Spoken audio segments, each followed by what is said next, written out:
Kalau kita lihat di Kamus Besar Bahasa Indonesia, kalimat itu sebenarnya adalah satuan bahasa yang lengkap. Lengkap di sini maksud saya adalah dia punya subjek dan predikat dan selesai dengan tanda baca akhir. Sementara menurut para ahli tata bahasa, sebuah kalimat itu minimal terdiri dari satu klausa. Artinya ia harus punya subjek dan predikat yang bisa dilengkapi dengan unsur lain. Dan yang paling penting, dia harus menyampaikan makna secara utuh. Jadi kalau kalimat kamu belum utuh, itu tandanya belum disebut dengan kalimat yang baik. Lalu kenapa sih kita harus fokus pada pembentukan kalimat yang baik? Karena kalimat punya fungsi yang luar biasa nih. Kalimat adalah kendaraan kita untuk menyampaikan informasi, untuk mengungkapkan emosi kita, untuk kita bertanya, bahkan untuk kita memerintah. Dan secara teknik, kalimat adalah batu bata utama yang kita susun untuk membangun sebuah paragraf yang runtun. Maka dari itu, memahami cara menyusun kalimat itu adalah kunci yang utama. Hal ini menentukan apakah ide brilian kita bisa diterima dengan jelas dan baik saat kita berbicara, maupun saat kita menulis laporan formal yang dituntut sesuai dengan kaidah PUEBI. Nah, kalimat yang baik itu punya ciri-ciri yang khas. Pertama, tentu saja dia harus punya pola dasar S dan T. Kedua, ia harus punya makna yang final. Jadi saat kita berbicara, kalimat itu punya intonasi tertutup. Dan saat kita menulis, ia diawali kapital dan diakhiri dengan tanda baca seperti tanya atau seru. Di sebuah kalimat, ada 5 unsur yang harus kita kenali. S, P, O, Pel, dan K. S adalah subjek, artinya aktornya atau topik utamanya. P adalah predikat atau aksinya, tindakannya atau keadaannya. O adalah objek yang dikenai aksi. P adalah pelengkap yang membantu predikat.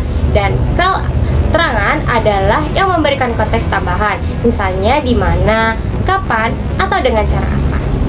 Secara struktur, kalimat itu dibedakan menjadi kalimat tunggal yang sederhana dan kalimat majemuk yang lebih kompleks karena punya anak kalimat atau klausa ganda.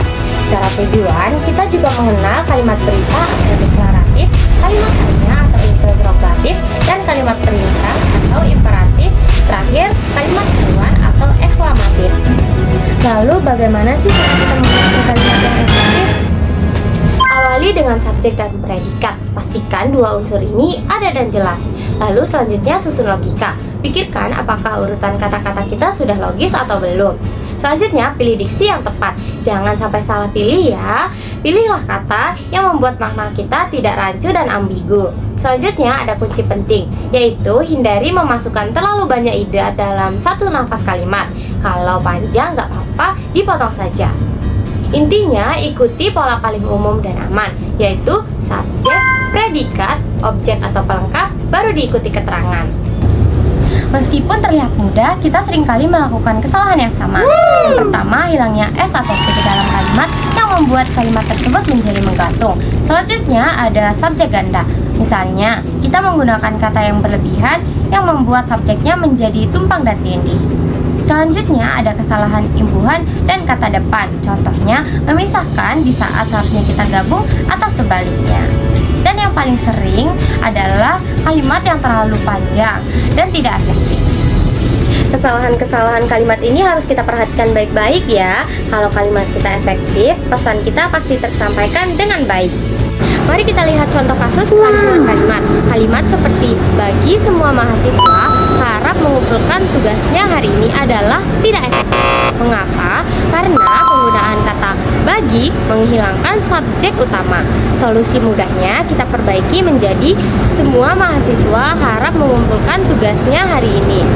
Kita menerapkan prinsip kesepadanan struktur dan kehematan kata agar ide kita tersampaikan dengan lugas dan tepat.